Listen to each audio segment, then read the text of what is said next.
Olá, concurseiro!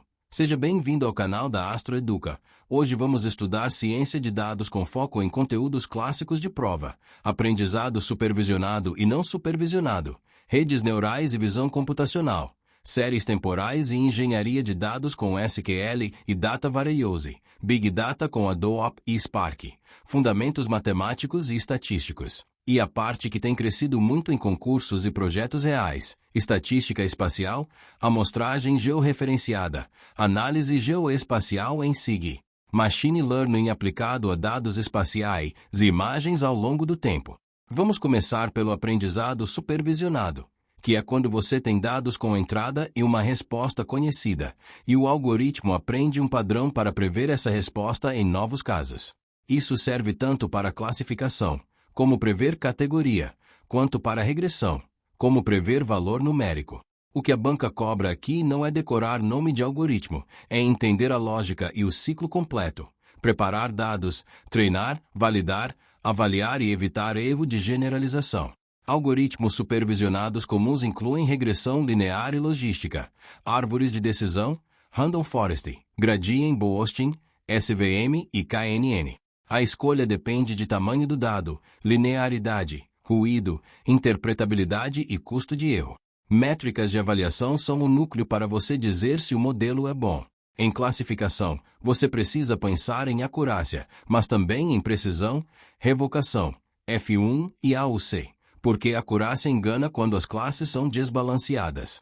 Se o evento raro é o importante, como fraude, falha, doença, desmatamento, você não quer um modelo que acerte quase tudo só porque a classe majoritária domina.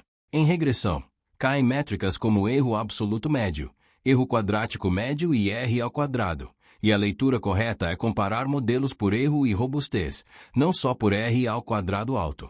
Também é comum a banca cobrar matriz de confusão e o significado de falso positivo e falso negativo, porque isso é decisão de política e operação, não só matemática. Overfitting e underfitting são conceitos que aparecem o tempo todo. Underfitting é quando o modelo é simples demais, não captura padrão e erra tanto no treino quanto no teste. Overfitting é quando o modelo decora o treino, cai o erro no treino, mas piora no teste, ou seja, não generaliza. A correção depende do caso. Para underfitting você aumenta a capacidade do modelo, melhora features, reduz regularização ou muda algoritmo. Para overfitting você reduz complexidade, aumenta a regularização, coleta mais dados, faz melhor validação, melhora o pré-processamento e pode usar técnicas como early swapping e dropout em redes neurais. Regularização é a ferramenta para controlar complexidade. Norma L2 penaliza pesos grandes de forma suave e ajuda a estabilizar. Norma L1 tende a induzir esparsidade, zerando coeficientes e funcionando como seleção de variáveis em alguns modelos. Em redes neurais e modelos lineares, regularização é parte do controle do trade-off entre ajustar bem e generalizar bem. Validação cruzada é a forma mais cobrada de estimar desempenho fora da amostra com menos sorte ou azar na divisão treino-teste. Você divide os dados em dobras, treina em parte e valida na outra, repetindo e agregando resultado. Isso te dá uma estimativa mais estável. A banca também cobra o trade-off entre viés e variância. Viés alto significa modelo rígido e simplificador, que erra por falta de flexibilidade. Variância alta significa modelo muito sensível ao conjunto de treino, que muda demais e não generaliza. O objetivo do treinamento é encontrar um ponto de equilíbrio. E é aqui que entra a otimização de hiperparâmetros, porque hiperparâmetro é o ajuste externo ao treinamento, como profundidade de árvore, número de árvores, taxa de aprendizado, C do SVM, número de vizinhos no KNN, número de camadas na rede. Você pode otimizar com Grid Search, Random Search ou métodos mais eficientes como Bayesian Optimization, sempre usando validação correta para não vazar informação do teste e inflar resultado. Agora vamos para aprendizado não supervisionado, que é quando você não tem rótulo e quer descobrir estrutura no dado. Aqui entram algoritmos de agrupamento e redução de dimensionalidade.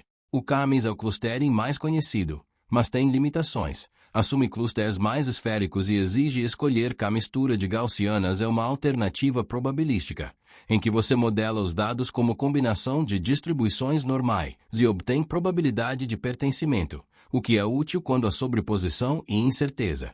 Agrupamento hierárquico constrói uma árvore de similaridade, e a banca pode cobrar diferença entre abordagem aglomerativa e divisiva, além do papel da medida de distância e do método de ligação. PCA.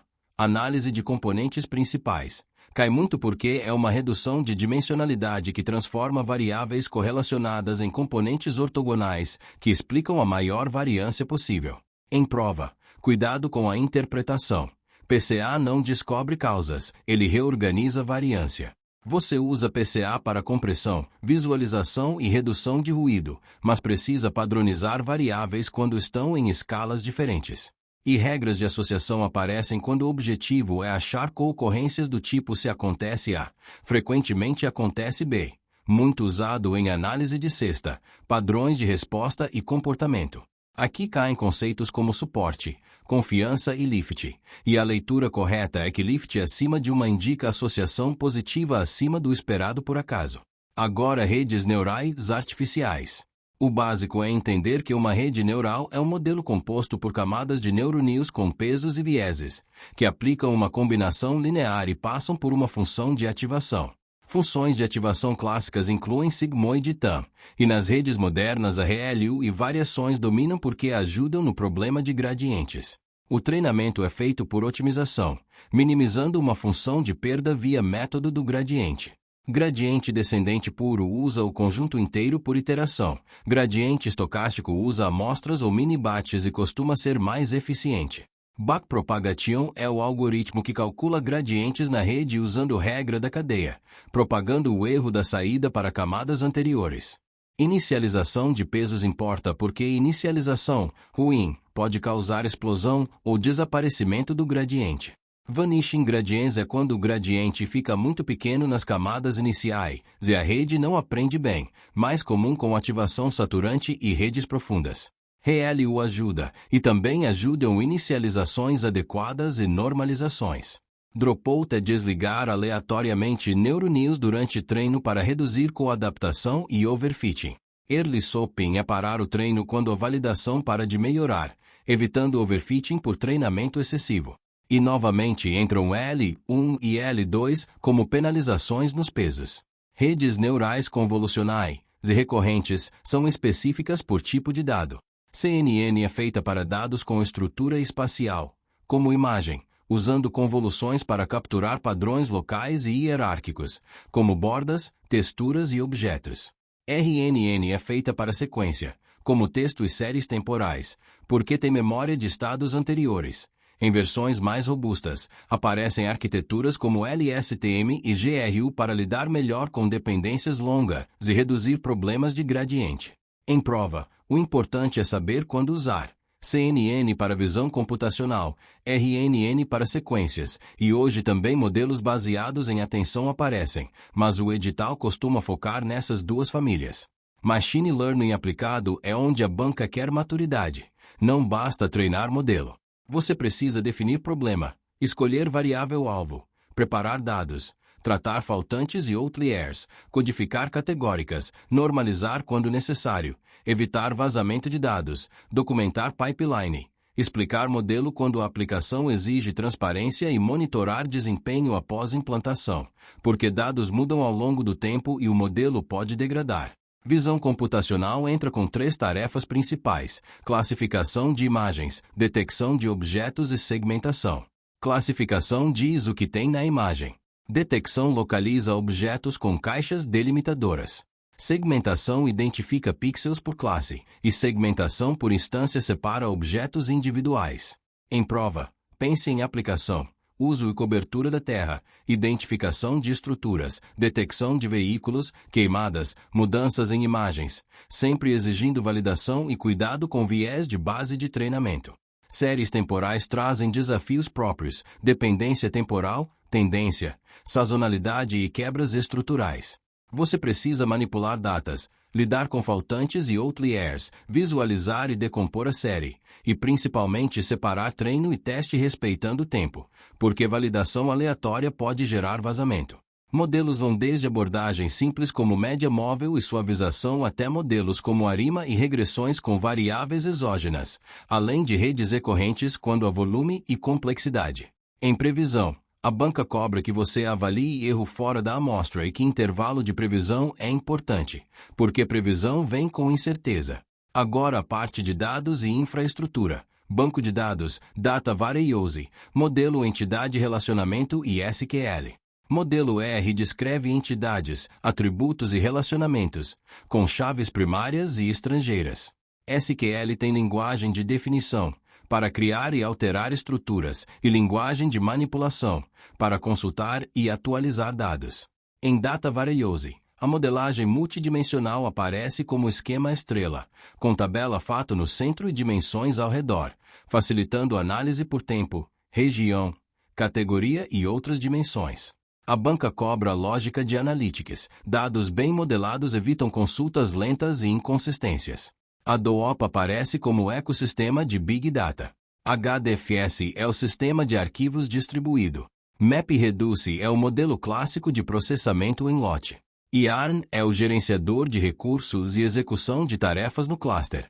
Spark é uma plataforma mais moderna que processa em memória e permite operações mais rápidas, além de suportar SQL, Machine Learning e Streaming. O que a banca quer é que você saiba para que serve cada peça e quando faz sentido usar. Fundamentos matemáticos e estatísticos entram como base. Cálculo e álgebra linear aparecem em otimização e redes neurais, e probabilidade e estatística aparecem em inferência, avaliação e modelagem.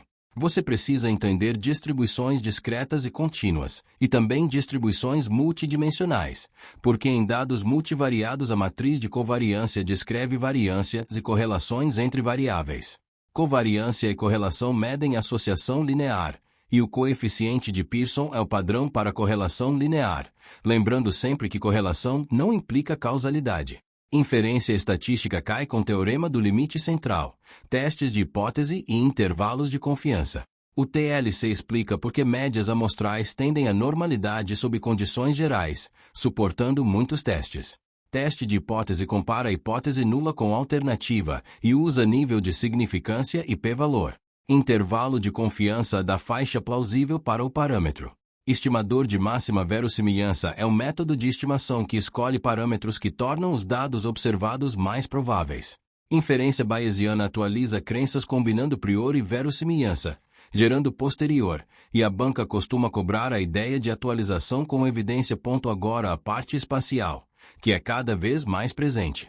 Estatística espacial inclui estatística descritiva espacial, autocorrelação espacial e amostragem espacial.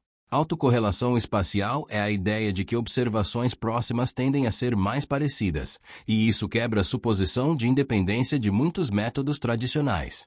Em levantamentos georreferenciados, desenho amostral espacial precisa considerar cobertura territorial, variabilidade espacial e custo de coleta.